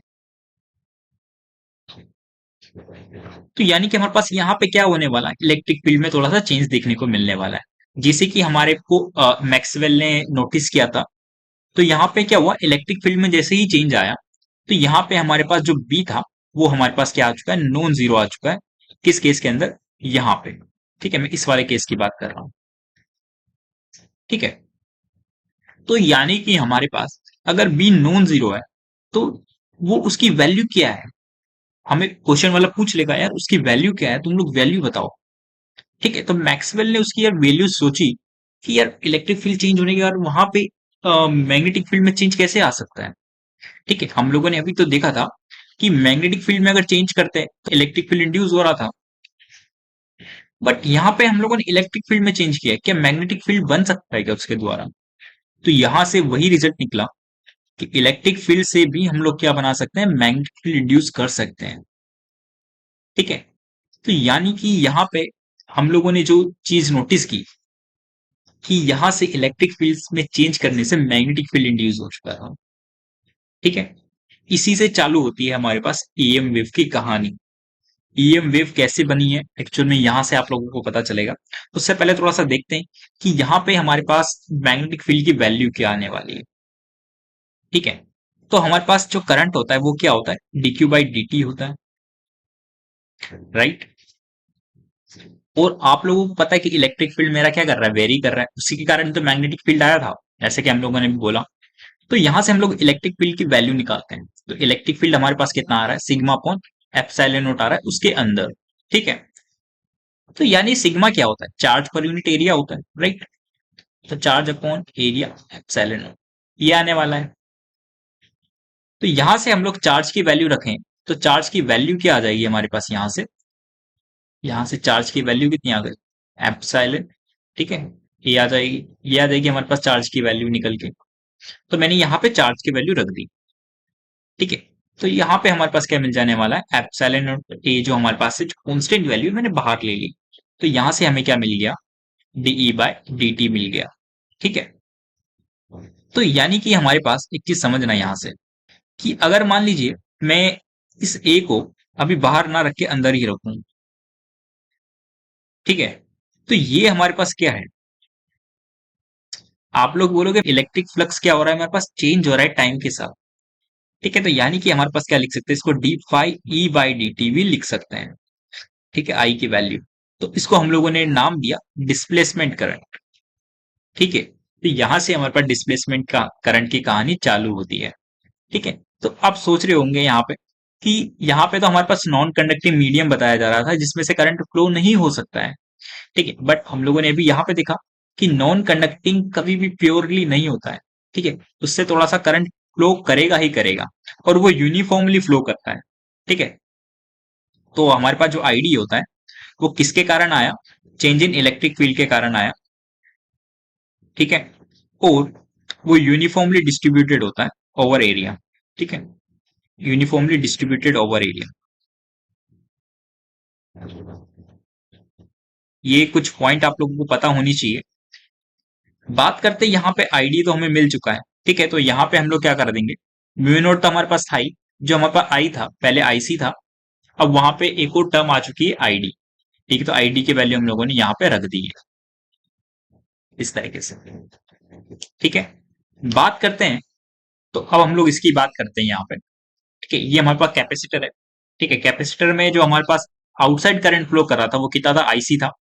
ठीक, कुछ ना कुछ वैल्यू रख रहा था, जहां पे आईडी हमारे पास क्या था, जीरो था, इसलिए जो हमारे पास एम्पियर लो था वो एप्लीकेबल था वहां। ठीक है, तो जो बी डॉट डी लोग लगा रहे थे वहां पे, वो कितना आ रहा था, म्यू नॉट आईसी आ रहा था। ठीक है, क्योंकि वहां पे आईडी वाली टर्म क्या हो जा रही थी, म्यू नॉट आईडी वाली जो टर्म थी वो जीरो हो जा रही थी, इसलिए वहां पे सिर्फ हम लोगों ने क्या पढ़ा था, एम्पियर्स लो पढ़ा था। ठीक है, बट तो हम लोगों ने अभी देखा था जो हमारे पास आईडी है उसकी कुछ ना कुछ वैल्यू आ रही थी, मतलब वो नॉन जीरो था, कब, जब हम लोग चार्जिंग कर रहे थे एंड हम लोग डिस्चार्जिंग कर रहे थे। ठीक है, या फिर हम लोग बोल सकते हैं कि इलेक्ट्रिक फील्ड में किसी न किसी तरीके से चेंज आ रहा था।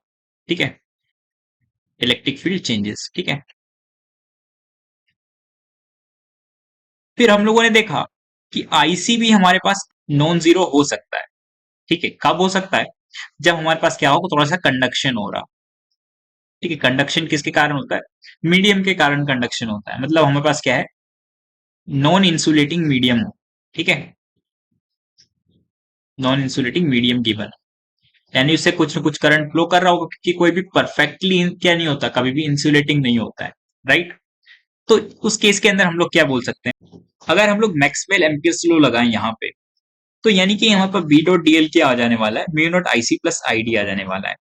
ठीक है, कभी हमारे हम लोग क्या मान लेते हैं, आईडी को नॉन जीरो मान लेते हैं और आईसी को जीरो मान लेते हैं। ठीक है, इसका मतलब हमारे पास क्या है कि कोई भी कंडक्शन करंट यहाँ पे देखने को नहीं मिल रहा है। ठीक है, तो उस केस के अंदर हम लोग क्या लिख सकते हैं, जो लाइन इंटीग्रल होगा हमारे पास बी डॉट डीएल का, वो किसके इक्वल आ जाने वाला है, म्यू नॉट आई डी के इक्वल आ जाने वाला है। ठीक है, जहां पे आई डी हमारे पास क्या होता है, epsilon naught D phi E by D T होता है, change in electric flux into epsilon होता है। ठीक है, मान लेते हैं आईडी हमारे पास क्या है, इस बार जीरो है, और आईसी हमारे पास क्या है, नॉन जीरो है, यानी हमारे पास कंडक्शन हो रहा है किसी करंट का। तो उस केस के अंदर भी हमें मैग्नेटिक फील्ड देखने को मिलेगा। ठीक है, वो कितना देखने को मिलेगा, B dot D L equals to कितना आ जाएगा हमारे पास, म्यू नॉट आईसी आ जाने वाला है। राइट, तो आईसी की आपको कुछ ना कुछ वैल्यू देगा, वो कितना करंट फ्लो कर रहा है, ठीक है, पास हो रहा है। तो आप लोग वहां पे रख के इजीली यहां से क्या निकाल सकते हो, लाइन इंटीग्रल के थ्रू मैग्नेटिक फील्ड निकाल सकते हो।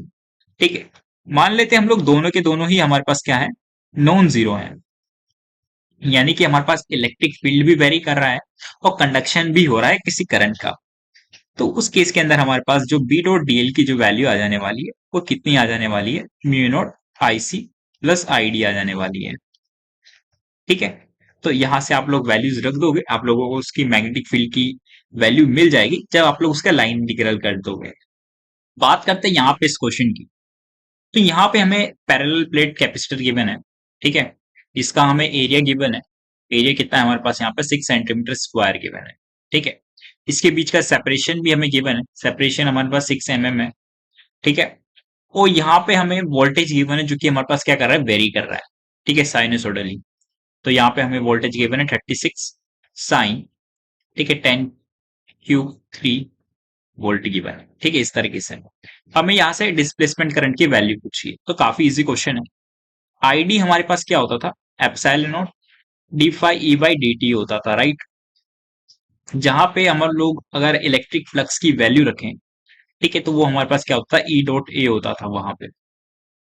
ठीक है, तो एरिया हमारे पास क्या है, कांस्टेंट है, तो एरिया को हम लोग बाहर ले सकते हैं। राइट, और इलेक्ट्रिक फील्ड इसके परपेंडिकुलर रहता है, तो हम लोग जो थीटा है उसको क्या मान सकते हैं, 0 डिग्री मान सकते हैं। तो वहां से cos थीटा की वैल्यू कितनी आ जाएगी, 1 आ जाएगी। तो यानी कि epsilon naught A D phi E by D T लिख सकते हैं। राइट, फिर हम लोगों ने एक और चीज पढ़ी थी कि जो हमारे पास इसके अंदर जो पोटेंशियल का फॉर्मूला होता है, वो क्या होता है हमारे पास, इसके बराबर होता है। राइट, इसका मतलब हमारे पास यहां से इलेक्ट्रिक फील्ड की वैल्यू क्या आ जाने वाली है, v बाई डी आ जाने वाली है। ठीक है, यहाँ पे डी हमारे पास अगेन क्या है, कांस्टेंट है, तो कांस्टेंट बाहर ले लेंगे। ठीक है, तो यहां से हम लोग लिख देते हैं, जो आईडी की वैल्यू आ जाएगी हमारे पास, वो कितनी आ जाएगी, एप्सिलॉन नॉट ए, ठीक है, by D DV by D T, इस तरीके से। ठीक है, अब हमें इसके अंदर क्या रखनी है, वैल्यूज रखनी है। तो सबसे पहले हम लोग रखते हैं यहाँ पे एप्सिलॉन नॉट की वैल्यू। ठीक है, एप्सिलॉन नॉट की वैल्यू मुझे डायरेक्ट पता नहीं है, बट मुझे 1/4 पाई एप्सिलॉन नॉट की वैल्यू पता है, वो कितनी होती है, 9 × 10⁹ रहती है। राइट, तो यानी कि अगर मैं एप्सिलॉन नॉट की वैल्यू निकालू, तो यहां से एप्सिलॉन नॉट की वैल्यू कितनी आ जाएगी हमारे पास, 1/36 पाई इंटू 10⁻⁻9 आ जाने वाली है। ठीक है, इसको इक्वेशन नंबर 1 नाम दे देते हैं। तो यहाँ पे मैं उसकी वैल्यू रख दूंगा।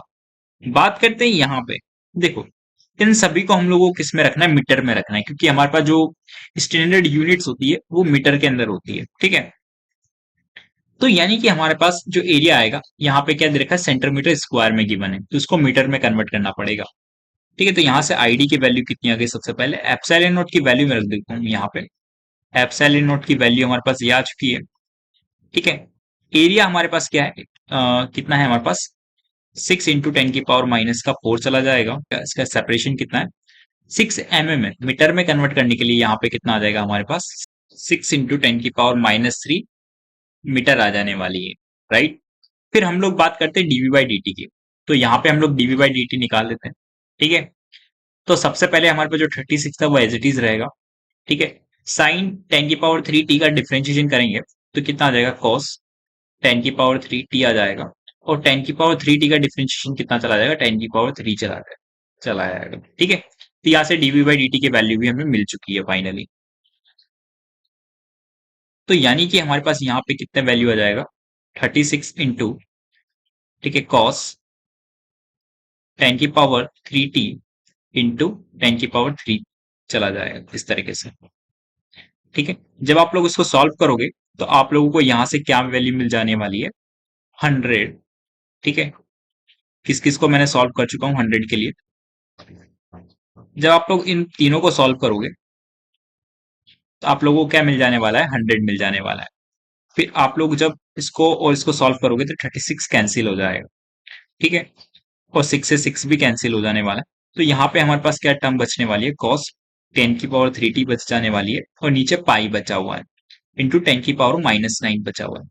ठीक है, तो ये टर्म तो हमारे पास सिंपल है, उसको हम लोग किस में कन्वर्ट कर देंगे, नैनो एम्पियर में कन्वर्ट कर देंगे। ठीक है, तो नैनो एम्पियर, एंड यहाँ से हमारे पास क्या आ चुकी है, ये वैल्यू मिल जाएगी इस तरीके से।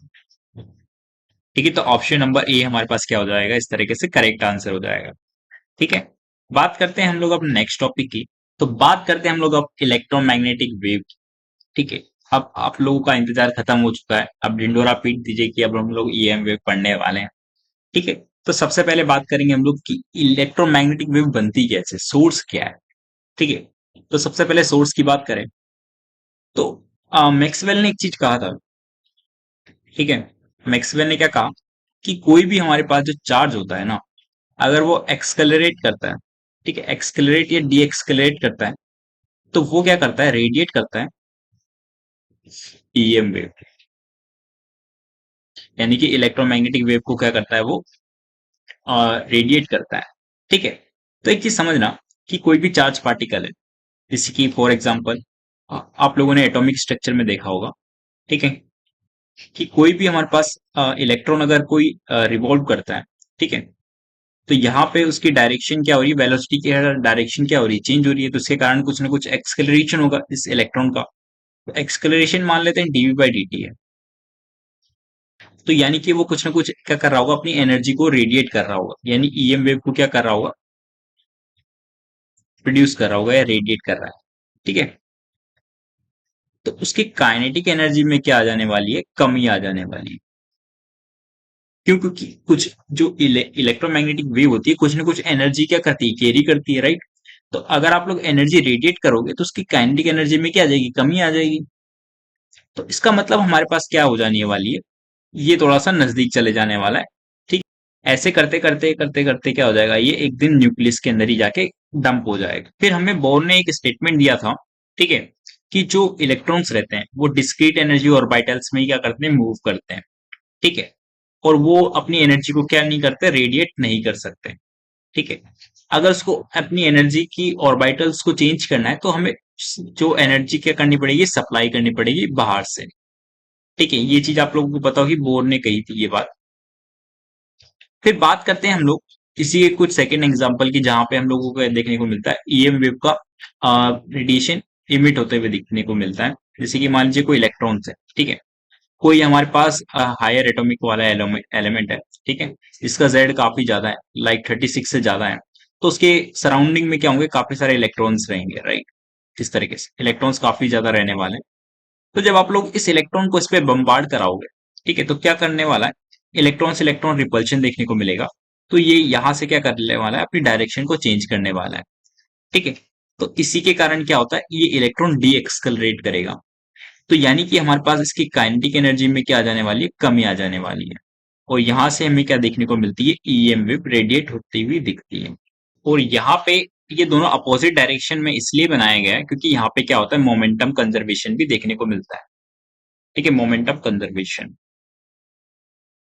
फिर बात करते हैं हम लोग थर्ड केस की, कि हमें और कहाँ कहाँ देखने को मिल सकता है। तो बात करते हैं हम यहाँ पे थर्ड केस की, अगर हम किसी चार्ज को, ठीक है, ऑसिलेट करवाते हैं, ठीक है, जैसे कि हम लोग एसएचएम के अंदर करवाते हैं, सिंपल हार्मोनिक मोशन के अंदर, तो ऑसिलेशन ऑफ चार्ज भी क्या करता है, ईएम वेव को रेडिएट करता है। ठीक है, ईएम वेव रेडिएट।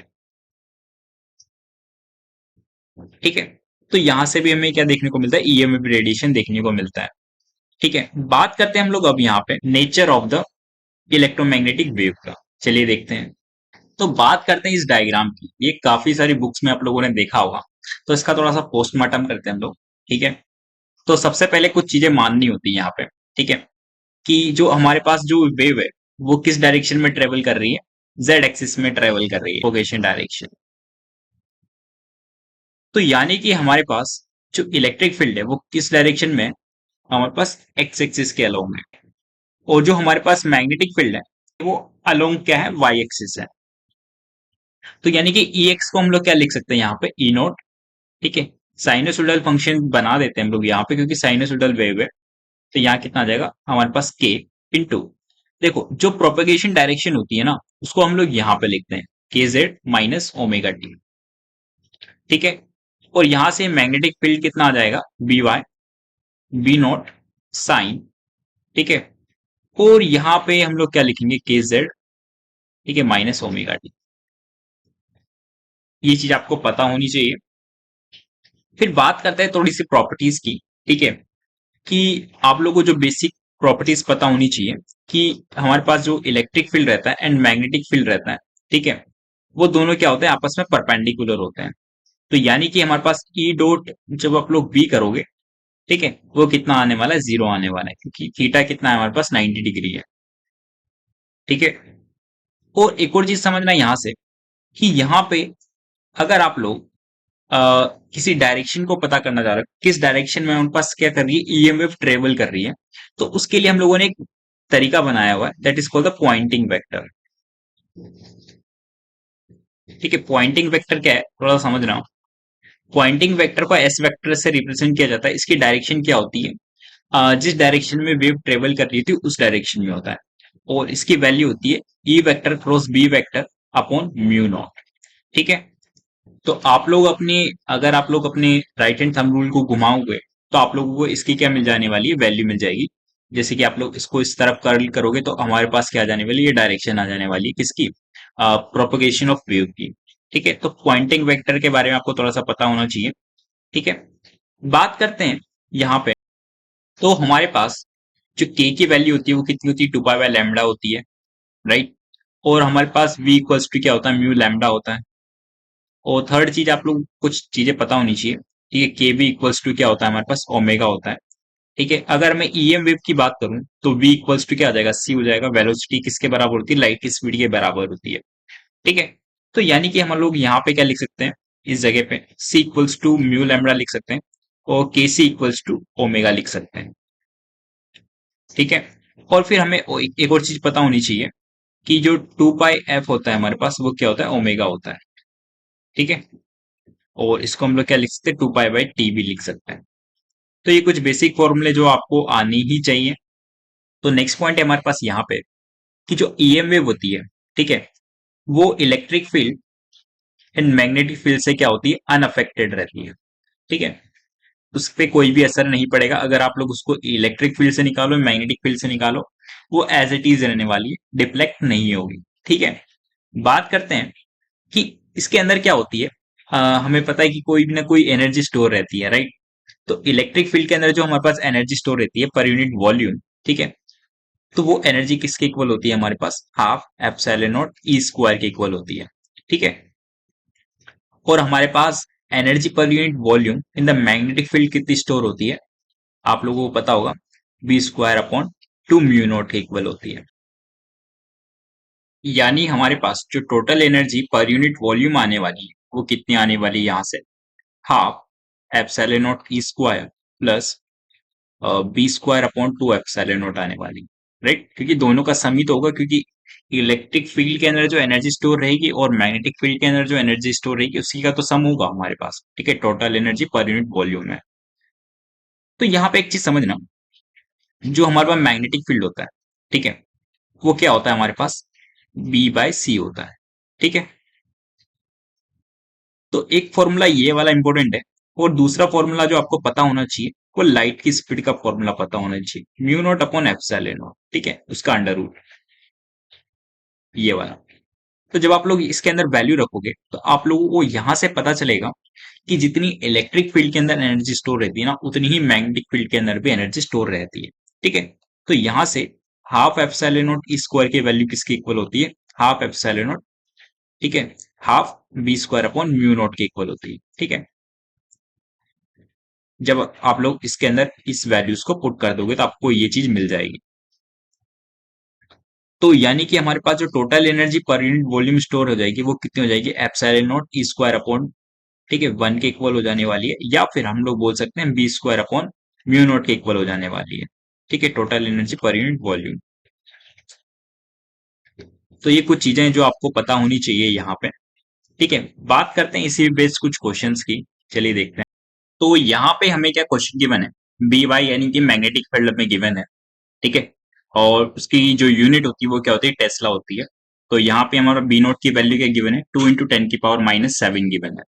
और यहाँ पे जो हमारे पास साइनसोइडल टर्म है, ठीक है, इसमें दोनों क्या पॉजिटिव है। इसका मतलब समझना, जो हम लोगों ने मैग्नेटिक फील्ड देखा था वो कहता था B naught sine omega T minus का के एक्स था, ठीक है, या के एक्स माइनस ओमेगा टी कुछ भी हो सकता है, ठीक है। बट यहाँ पे क्या था, दोनों का साइन क्या था, अपोजिट था, इसलिए ये हमेशा किस डायरेक्शन में ट्रेवल कर रही थी, पॉजिटिव एक्स में ट्रेवल कर रही थी, ठीक है। बट अगर मान लीजिए हमारे पास ओमेगा टी प्लस के एक्स आ गया कभी, ठीक है, तो हमेशा एक चीज याद रखना, अगर सेम साइन के रहते दोनों, तो यानी कि वो हमेशा क्या करते हैं, जो यहाँ पे जो प्रोपोगेशन की डायरेक्शन होती है वो उसके नेगेटिव तरफ क्या कर रहे होते हैं, ट्रेवल कर रहे होते हैं, ठीक है। तो यानी कि हमारे पास ये क्या कर रही होगी, नेगेटिव एक्स एक्सिस में ट्रेवल कर रही होगी। तो यहां से एक चीज समझ में आई, पहली चीज तो प्रोपोगेशन की डायरेक्शन एक्स एक्सिस है, ठीक है, और दोनों का साइन सेम है, तो यानी कि हमेशा ये क्या कर रही होगी, नेगेटिव एक्स डायरेक्शन में ट्रेवल कर रही होगी, ठीक है, नेगेटिव एक्स एक्सिस में ट्रेवल कर रही होगी।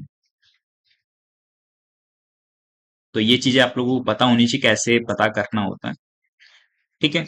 तो यानी कि हमारे पास यहाँ से लैम्बडा की वैल्यू कितनी मिल जाने वाली है, 2 पाई बाय के इक्वल हो जाने वाली है, जहां पे के हमारे पास क्या है, 0.5 × 10⁻³ है, ठीक है। तो यहाँ पे आप लोग वैल्यू रख दो, ठीक है, 1/2 10⁻³ तो यानी 4 पाई × 10⁻³ हो जाने वाली है, ठीक है। फ्रीक्वेंसी हमारे पास क्या होती है, 2 पाई एफ, ठीक है, होती थी, राइट। तो यानी कि हमारे पास यहाँ पे ओमेगा/2 पाई हो जाने वाली है फ्रीक्वेंसी। तो ओमेगा की वैल्यू कितनी, 1.5 × 10⁻11 है अपॉन 2 पाई। तो ये हमारे पास क्या आ जाएगी, फ्रीक्वेंसी की वैल्यू आ जाएगी। इसको आप लोग सॉल्व कर सकते हो इजीली। सबसे इंपॉर्टेंट कंसेप्ट यहाँ पे लगता है इलेक्ट्रिक फील्ड का। जो इलेक्ट्रिक फील्ड रहता है और मैग्नेटिक फील्ड रहता है, उसका जो साइनोसोडल पार्ट होता है वो सेम रहता है, ठीक है। मैं बोल सकता हूँ साइनोसोडल पार्ट क्या है, हमारे पास सेम रहता है। इसका मतलब ये है कि हमारे पास जो फेज डिफरेंस रहेगा डेल्टा पाई, वो क्या होता है, 0 होता है। मतलब जो हमारे पास ये अंदर वाली जो टर्म रहेगी और जो फंक्शन रहेगा वो एज इट इज सेम रहता है, ठीक है, दोनों के अंदर। तो यानी कि हमारे पास एक चीज समझना, इलेक्ट्रिक फील्ड में सिर्फ हमें ई नोट की वैल्यू फाइंड करनी है, बाकी तो जो मैग्नेटिक फील्ड के अंदर दे रखा था वही लिखना है, ठीक है। यानी कि 0.5 × 10⁻³ एक्स, ठीक है, प्लस का 1.5 × 10⁻11 टी, कोई भी चेंज नहीं आता है, ठीक है, नो चेंज। ये चीज आप हमेशा याद रखना। और हमें इलेक्ट्रिक फील्ड चाहिए, यहाँ पे ई नोट चाहिए, तो हमें एक और फॉर्मूला पता है यार, ई नोट क्या होता है हमारे पास, ठीक है, बी नोट सी होता है, राइट। तो इजीली फॉर्मूले में वैल्यू पुट कर देते हैं, क्योंकि बी नोट की वैल्यू तो हमें पता है यहाँ से, ठीक है। तो यहाँ पे कितना आ जाएगा, 2 × 10⁻⁻7 इंटू 3 × 10⁻8, तो यहाँ से कितना आ जाएगा, 60 आंसर आ जाएगा, ठीक है। तो यहाँ पे ई नोट की वैल्यू कितनी आ चुकी है, 60 आ चुकी है, और बाकी साइनसोइडल पार्ट सेम रहेगा, ठीक है। तो यहाँ से इलेक्ट्रिक फील्ड भी मिल चुका है। तो इस क्वेश्चन को इस तरीके से सॉल्व करना था, ठीक है। तो आप लोग इस तरीके से डील भी कर सकते हो। और अगर आप लोग चेक करना चाह रहे हो कि क्या ये direction of propagation of waves negative X axis ही आ रही है कि नहीं आ रही है, तो उसको चेक करने का तरीका क्या है, सबसे पहले एक्स एक्सिस बना लो, वाई एक्सिस, जेड एक्सिस बना लो, ठीक है। तो यहाँ पे हमारे पास इलेक्ट्रिक फील्ड किस डायरेक्शन में, हमारे पास जेड एक्सिस के अलोंग है, ठीक है। तो ये जेड एक्सिस के मैंने अलोंग बना दिया। और हमारे पास मैग्नेटिक फील्ड किसके अलोंग है, वाई एक्सिस के अलोंग है, तो मैंने वाई एक्सिस के अलोंग बना दिया। तब करना होता है, राइट, पॉइंटिंग वेक्टर फाइंड करने के लिए। तो यहाँ से हमें एस वेक्टर मिल जाएगा, राइट। तो इस डायरेक्शन में जब मैंने घुमाया इसको, तो आप लोगों को पता है किस डायरेक्शन में जाने वाला है, डाउनवर्ड डायरेक्शन में जाने वाला है। तो एस वेक्टर की डायरेक्शन क्या आने वाली है, हमारे पास नेगेटिव एक्स एक्सिस आने वाली है, ठीक है। तो इस तरीके से इस क्वेश्चन को सॉल्व करना था इजीली। बात करते हैं यहाँ पे कुछ इंपॉर्टेंट फॉर्मूला की, ठीक है। तो जो हमारे पास रिफ्रैक्टिव इंडेक्स होता है वो हमारे पास क्या होता है, सी बाई वी होता है। सी हमारे पास क्या है, स्पीड ऑफ लाइट है। वी हमारे पास क्या है, velocity of the light in that medium, ठीक है। फिर बात करते हैं यहाँ पे म्यू हमारे पास क्या होता है, परमिएबिलिटी होता है। और एप्सिलॉन हमारे पास क्या होता है, परमिटिविटी होता है, ठीक है। तो यहाँ पे हम लोग बात करते हैं रिलेटिव परमिएबिलिटी की। तो म्यू अपॉन म्यू नोट हमारे पास क्या होता है, परमिएबिलिटी कहलाता है, ठीक है। वो भी रिलेटिव। और हमारे पास एप्सिलॉन आर क्या होता है, हमारे पास रिलेटिव परमिटिविटी कहलाता है, जिसकी वैल्यू क्या होती है, एप्सिलॉन अपॉन एप्सिलॉन नोट होती है, ठीक है। एप्सिलॉन नोट हमारे पास क्या है, एब्सोल्यूट, मतलब जैसे कि हमारे पास जहां पे रिफ्रैक्टिव इंडेक्स 1 रहता है, मतलब हमारे पास वैक्यूम में, उस कंडीशन में हमारे पास क्या रहती है, ये एप्सिलॉन नोट वाली कंडीशन रहती है, ठीक है, दोनों केस में। जो हमारे पास तो रिलेटिव जो परमिबिलिटी होती है, ठीक है, जो म्यू आर होती है, ठीक है, वो क्या होती है, ससेप्टिबिलिटी प्लस वन होती है, ठीक है। ससेप्टिबिलिटी क्या है हमारे पास, ये एक ऐसा रेशियो है जैसे कि मान लीजिए हमारे पास कि आप लोगों ने कुछ एक्सटर्नल मैग्नेटिक फील्ड लगाया हुआ है, ठीक है। तो एक्सटर्नल मैग्नेटिक फील्ड के कारण इसके अंदर कुछ ना कुछ मैग्नेटाइजेशन आएगा, मान लीजिए, ठीक है। मैग्नेटाइजेशन हमारे पास तीन तरीके से आ सकता है, कि मैग्नेटाइजेशन जीरो आ सकता है, मैग्नेटाइजेशन इस डायरेक्शन में आ सकता है, मैग्नेटाइजेशन इस डायरेक्शन में आ सकता है, ठीक है। और उसकी परमेबिलिटी हमारे पास क्या, म्यू है। तो एक्सटर्नल मैग्नेटिक फील्ड लगाने पे इसमें कितना मैग्नेटाइजेशन आ रहा है, वो हम लोग ससेप्टिबिलिटी से पता कर सकते हैं। तो ससेप्टिबिलिटी क्या है हमारे पास, मैग्नेटाइजेशन अपॉन एच का रेशियो है। एक्सटर्न एच क्या है हमारे पास, एक्सटर्नल मैग्नेटिक फील्ड है, और हमारे पास मैग्नेटाइजेशन कितना होगा वो हमें यहाँ से पता चल जाएगा। ससेप्टिबिलिटी हमारे पास पॉजिटिव भी हो सकती है, नेगेटिव भी हो सकती है, जीरो भी हो सकती है, ठीक है। इसका मतलब पॉजिटिव है तो मतलब हमारे पास ये वाला कंडीशन होगा, नेगेटिव है तो हमारे पास अपोजिट डायरेक्शन में होगा, और जीरो है तो हमारे पास क्या रह जाएगा, मैग्नेटाइजेशन जीरो देखने को मिलने वाला, ठीक है। फिर बात करते हैं हम लोग यहाँ पे हमारे पास डाइलेक्ट्रिक कांस्टेंट की, ठीक है, जो हमारे पास क्या होता है, रिलेटिव परमिटिविटी के बराबर होता है, ठीक है। तो ये चीज आप लोगों को कहाँ देखने को मिलती है, डाइलेक्ट्रिक कांस्टेंट, आप लोगों ने कैपेसिटर जब पढ़ते हो तो कैपेसिटर के अंदर हम लोग क्या लिखते हैं, डाइलेक्ट्रिक कांस्टेंट रखते हैं, राइट। उससे क्या होता है, कैपेसिटर बढ़ जाता है उसका, ठीक है, कैपेसिटेंस बढ़ जाता है। तो यानी कि जो हमारे पास रिलेटिव यहाँ पे परमिटिविटी होती है वो एक्चुअल में क्या होती है, डाइलेक्ट्रिक कांस्टेंट के बराबर रहती है। फिर हम लोगों को क्या पता कि लाइट की स्पीड हमारे पास क्या होती है, one upon epsilon not mu naught का अंडर रूट होती है। वेलोसिटी ऑफ लाइट हमारे पास किसी मीडियम के अंदर क्या रहने वाली, वी रहने वाली है, ठीक है। तो उसकी वैल्यू हमारे पास की रहती है one upon under root epsilon mu होती है, ठीक है।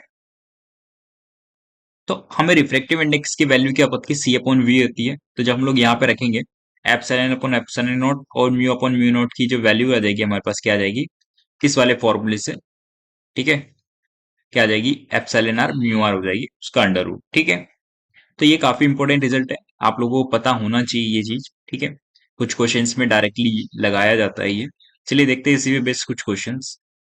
तो ये क्वेश्चन हमारे पास एआई ट्रिपल ई में आया हुआ क्वेश्चन नहीं है, ठीक है। एक ईएम वेव है जिसकी फ्रीक्वेंसी हमें 3 मेगाहर्ट्ज दे रखी है, ठीक है, और वो पास हो रही है वैक्यूम से किसी डाइलेक्ट्रिक मीडियम में हमारे पास क्या कर रही है, इंटर कर रही है, ठीक है, जिसकी परमिटिविटी यानी एप्सिलॉन की वैल्यू हमें क्या दे रखी है, 4 दे रखी है। तो एक चीज समझना, जो हमारे पास वैक्यूम है उसकी परमिटिविटी क्या हो जाएगी, हमारे पास एप्सिलॉन नॉट की वैल्यू कितनी हो जाएगी, 1 हो जाएगी, ठीक है। तो इसका मतलब हमारे पास यहाँ पे समझना, एप्सिलॉन नॉट अपॉन एप्सिलॉन, इसकी वैल्यू कितनी होती है, एप्सिलॉन आर होती है, ठीक है। इसकी वैल्यू कितनी है, 4 है, इसकी वैल्यू कितनी है, 1 है। तो एप्सिलॉन आर की वैल्यू कितनी हो जाएगी, यहाँ से निकल के हमारे पास 4 के इक्वल आ जाने वाली है, ठीक है। और हमें म्यू नोट, ठीक है, और म्यू क्या दे रखा है, सेम दे रखा है, क्योंकि कुछ भी हमें गिवन नहीं है, ठीक है। क्योंकि यहाँ पे कोई मैग्नेटाइजेशन नहीं देखने को मिल रहा है, तो दोनों की वैल्यू क्या रहने वाली है, सेम रहने वाली है, जहां पे म्यू आर की वैल्यू क्या जाने वाली है, 1 आ जाने वाली है, ठीक है। तो हमें क्या पता है, रिफ्रैक्टिव इंडेक्स हमारे पास क्या होता है, एप्सिलॉन आर म्यू आर होता है। तो यहाँ पे हमारे पास एप्सिलॉन आर की वैल्यू कितनी है, 4 है, ठीक है, और म्यू आर की वैल्यू कितनी है, 1 है। तो यहाँ से हमारे पास क्या आ जाएगा, रिफ्रैक्टिव इंडेक्स 2 निकल के आ जाएगा। तो यहाँ पे एक चीज समझना, कि जो हमारे पास जो फ्रीक्वेंसी रहती है, ठीक है, वो इनिशियल सोर्स जो फ्रीक्वेंसी देता है ना, उसी के इक्वल होती है जब तक कि कोई एनर्जी लॉस नहीं हो जाता। ठीक है, इनिशियल एनर्जी हमारे पास फाइनल एनर्जी के बराबर है, तो वो एनर्जी क्या होती है, एच म्यू रहेगी, राइट। क्योंकि हमारे पास ईएम वेव है, एज अ पार्टिकल भी मान लोगे आप लोग, तो उसकी एनर्जी क्या रहती है, एच म्यू रहेगी। तो यानी कि जो इनिशियल फ्रीक्वेंसी रहती है और फाइनल फ्रीक्वेंसी रहती है वो कभी भी चेंज नहीं होती जब तक कि हमारे पास कोई एनर्जी का लॉस नहीं हो जाता। ठीक है, तो ये पॉइंट हमेशा इंपॉर्टेंट है इसके अंदर। ठीक है, तो फ्रीक्वेंसी रिमेन अनचेंज। ठीक है, फ्रीक्वेंसी रिमेन अनचेंज, और यहाँ पे भी दे रखा है फ्रीक्वेंसी रिमेन, ठीक है, अनचेंज। तो यानी कि हमारे पास ऑप्शन नंबर बी तो क्या हो जाएगा, गलत हो जाएगा। फिर बात करते हैं हम लोग यहाँ पे कि हमारे पास वेवलेंथ के बारे में बताना है। ठीक है, तो C इज इक्वल्स टू क्या होता है, म्यू लैम्डा होता है, और हमारे पास यहाँ पे क्या आ जाएगा, V equals to mu lambda हो जाएगा। ठीक है, बाद में, और C बाय V क्या होता है हमारे पास, रिफ्रैक्टिव इंडेक्स के बराबर होता है, जो कि 2 दे रखा है। ठीक है, हमारे पास फ्रीक्वेंसी क्या है, सेम है। इनिशियल लैम्डा और फाइनल लैम्डा हमें रिलेशन निकालना है, राइट। तो यहां से C बाई वी का रेशियो निकाल लेते हैं, lambda initial upon lambda final के बराबर हो जाएगा। तो लैम्डा फाइनल जो हमारे पास आ रहा है, ठीक है, वो क्या आ रहा है, लैम्डा इनिशियल बाई 2 आ रहा है। ठीक है, हमारे पास लैम्डा क्या हो जाने वाला है, डिक्रीज हो जाने वाला है, और डिक्रीज किससे हो रहा है, हाफ हो जा रहा है। ठीक है, तो ऑप्शन नंबर सी क्या हो जाएगा हमारे पास, करेक्ट हो जाएगा। ठीक है, इस तरीके से। तो बात करते हैं हम लोग अब नेक्स्ट क्वेश्चन की। तो बात करते हैं यहाँ पे इस क्वेश्चन की। क्वेश्चन में हमें इंटेंसिटी गिवन है यहाँ पे, ठीक है, और ये क्या कर रहा है, जो ईएम वेव है इंटर कर रहा है। ठीक है, हमारे पास रिफ्रैक्टिव इंडेक्स 1 से, यानी कि हमारे पास रिफ्रैक्टिव इंडेक्स एन के अंदर, और without any loss of energy, तो फ्रीक्वेंसी हमारे पास क्या रहने वाली, सेम रहने वाली है। The ratio of the magnitudes of the electric fields and the ratio of the magnitudes of the magnetic field, ठीक है, of the wave before and after the entering into the medium are respectively, ठीक है, उनका ratio क्या आने वाला है, हमें इससे पूछा जा रहा है। तो जैसा कि हमें क्या पता है, इंटेंसिटी जो होती है हमारे पास वो कितनी होती है हमारे पास इलेक्ट्रिक फील्ड के केस के अंदर, ठीक है, वो कितनी हो जाने वाली है, half of epsilon not E square C होती है। ठीक है, पहले इंटेंसिटी इतनी रहेगी, बाद में इंटेंसिटी का फॉर्मूला क्या हो जाएगा हमारे पास, ठीक है, हाफ। ठीक है, अब देखो एप्सिलॉन हमारे पास चेंज हो जाने वाला है, क्यों, क्योंकि हमारे पास क्या होता है, एप्सिलॉन आर म्यू आर हमारे पास क्या रहती है, रिफ्लेक्टिव इंडेक्स की वैल्यू रहती है। ठीक है, तो यहाँ पे हमारे पास देखो, जो हमारे पास एप्सिलॉन आर होता है, एप्सिलॉन आर और जो म्यू आर रहेगा, म्यू आर की वैल्यू क्या हो जाने वाली, 1 हो जाने वाली है। बट जो एप्सिलॉन आर होगा वो हमारे पास क्या रहेगा, epsilon not by epsilon upon epsilon not रहने वाला है, राइट। तो यानी कि हमारे पास एप्सिलॉन आर की वैल्यू कितनी आ जाने वाली है, यहाँ से एप्सिलॉन अपॉन एप्सिलॉन नॉट आ जाने वाली है। तो आप लोग यहाँ पे जब इसकी वैल्यू रखोगे तो यहाँ पे हमें क्या मिल जाएगा, N under root epsilon upon epsilon nought आ जाएगा स्क्वायर। ठीक है, एप्सिलॉन अपॉन एप्सिलॉन नॉट। तो इस केस के अंदर तो हमारे पास एप्सिलॉन नॉट ही रहेगा, क्योंकि हमारे पास क्या रिफ्लेक्टिव इंडेक्स 1 है। ठीक है, बट यहाँ पे हमारे पास जब वो रिफ्लेक्टिव इंडेक्स एन वाले के अंदर इंटर कर चुका है, तब हमारे पास क्या हो जाएगा, हमारे पास एप्सिलॉन नॉट एन स्क्वायर के इक्वल हो जाएगा। ठीक है, फिर यहां से हम लोग क्या करेंगे, ये तो हम लोगों ने एप्सिलॉन की वैल्यू रख दी, फिर हमें इलेक्ट्रिक फील्ड यहाँ पे कुछ मान लेते हैं, E1 स्क्वायर इनटू, उस टाइम पे हमारे पास वेलोसिटी क्या चली जाएगी, v चली जाएगी, कुछ मान लेते हैं। ठीक है, हमारे पास इंटेंसिटी क्या रहने वाली, सेम रहने वाली है। तो उस केस के अंदर हम लोग क्या बोल देंगे यहाँ पे, कि जो दोनों का जो हमारे पास वैल्यू रहेगा वो सेम रहेगा, half epsilon not an square E1 square v। ठीक है, तो यहाँ पे हमें इन दोनों का रेशियो निकालना है फाइनली। तो E square upon E1 square equals to N square C upon V upon C हो जाएगा, और सी अपॉन वी क्या होता है, हमारे पास एन होता है, तो यानी कि इसकी वैल्यू हमारे पास क्या हो जाने वाली, 1 अपॉन एन आ जाने वाली है। तो ई अपॉन, ठीक है, E1 का स्क्वायर इक्वल्स टू क्या आ जाएगा, हमारे पास एन आ जाएगा। तो यहाँ से इलेक्ट्रिक फील्ड कितना आ जाएगा हमारे पास, रूट एन E1 आ जाने वाला है। ठीक है। अब हमें यहां से देखना कि हमारे पास यहाँ पे पूछा क्या है, the ratio of the magnetic fields. ठीक है, पूछा जा रहा है before and after the entering. Before हमारे पास क्या था, एप्सिलॉन था, और आफ्टर क्या, एप्सिलॉन नॉट है। उसकी वैल्यू कितनी आ रही है हमारे पास, √n के बराबर आ रही है। तो यानी कि हमारे पास यहाँ पे ऑप्शन नंबर 2 हो सकता है या 3 हो सकता है आंसर। फिर बात करते हैं हम लोग यहाँ पे मैग्नेटिक फील्ड की। सेम काम हम लोग यहाँ पे मैग्नेटिक फील्ड के लिए भी करने वाले हैं। तो उस केस के अंदर हमारे पास जो म्यू इनिशियल था और जो म्यू फाइनल है, ठीक है, म्यू नॉट हमारे पास वो क्या रहने वाला है, सेम रहने वाला है। क्यों? क्योंकि इसमें हमारे पास कोई भी चेंजेस देखने को नहीं मिलने वाला है, क्योंकि यहाँ पे क्या नहीं हो रहा है, मैग्नेटाइजेशन कुछ भी नहीं हो रहा है। ठीक है, जैसे कि हम लोगों ने यहाँ पे भी लिखा था, जो म्यू आर है हमारे पास यहाँ पे कितना है, 1 है। उस केस के अंदर जो हमारे पास इंटेंसिटी इनिशियल और इंटेंसिटी फाइनल की बात करूं मैं, वो क्या आ जाने वाला है, हाफ, ठीक है, म्यू नॉट बी नॉट, यानी कि इनिशियल जो था उसकी वैल्यू है यहाँ पे, ठीक है, into C, half of B naught, B final मान लेते हैं, ठीक है, B1, और वेलोसिटी अपॉन म्यू नॉट। ठीक है, तो यहाँ पे हमारे पास डायरेक्टली वैल्यू मिल जाएगी, क्या मिल जाएगी, ये किसके इक्वल आ जाने वाला है हमारे पास, यहाँ से 1/n के इक्वल आ जाने वाला है। तो यहाँ से हमारे पास B initial upon B final की वैल्यू हमारे पास कितनी आ चुकी है, यहाँ से 1/√n आ चुकी है। ठीक है, तो यानी कि हमारे मतलब थर्ड ऑप्शन हमारे पास यहाँ पे करेक्ट हो जाने वाला है। ठीक है, तो इस तरीके से इस क्वेश्चन को सॉल्व करना था आप लोगों को। चलिए बात करते हैं हम लोग अब नेक्स्ट टॉपिक की। तो आप लोग के लिए एक थोड़ा सा होमवर्क है। आप लोग एनसीईआरटी से पेपर के कुछ दिनों पहले ये चीज पढ़ के जा सकते हो इजीली। ठीक है, जैसे कि हमारे पास जो इसकी ट्रिक रहती है वो क्या रहती है, reading maths is very useful. ठीक है, एक्स और जी, यानी कि हमारे पास क्या रहता है यहाँ पे, एक्स रे और यहाँ पे गामा रे रहता है। ठीक है, आर हमारे पास क्या, रेडियो है, एम क्या है हमारे पास, माइक्रोवेव है। ठीक है, और हमारे पास आई क्या है, इंफ्रारेड है, और वी क्या है, विजिबल है, और यू क्या है हमारे पास एज अ अल्ट्रा वायलेट को रिप्रेजेंट कर रहा है यहाँ पे। ठीक है, इधर से जब इधर जा रहे हैं हमारे पास, तो हमारे पास फ्रीक्वेंसी क्या हो जाती है, बढ़ जाती है, क्योंकि एनर्जी क्या हो जा रही है, बढ़ जा रही है। ठीक है, और इधर से इधर जाने पे हमारे पास लैम्बडा क्या हो जाता है, बढ़ जाता है। जहाँ पे जो हम रेडियो वेव है, हम लोग टेलीफोन कम्युनिकेशन में जनरली इसका यूज करते हैं। ठीक है, और माइक्रोवेव का हम लोग कहाँ पे यूज करेंगे, जैसे कि आप लोग खाना बनाते हो, राइट, माइक्रोवेव ओवन के अंदर। तो वहां पे क्या होता है, हमारे पास इलेक्ट्रॉन्स को काफी तेजी से दौड़ाया जाता है, उसका टेम्परेचर बढ़ जाता है। ठीक है, काइनेटिक एनर्जी के कारण। तो वही हमारे पास क्या होता है, माइक्रो ओवन के अंदर क्या करता है, काम करता है खाने को गर्म करने में।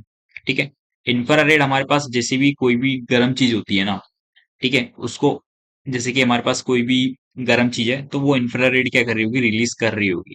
ठीक है, ये श्योरिटी रहती है कि वो इंफ्रारेड जरूर रिलीज करेगी। जैसे कि हमारे पास कोई वाइब्रेशन ऑफ एटम दे रखा है यहाँ पे, ठीक है, वो भी क्या करता है, हमारे पास इंफ्रारेड रिलीज करता है। विजिबल जो भी हम लोग देख पा रहे हैं, विजिबल लाइट है, राइट। अल्ट्रा वायलेंट हमारे पास क्या होती है, सन से आती है, आप लोगों को पता है। एक्सरे का हम लोग यूज करते हैं।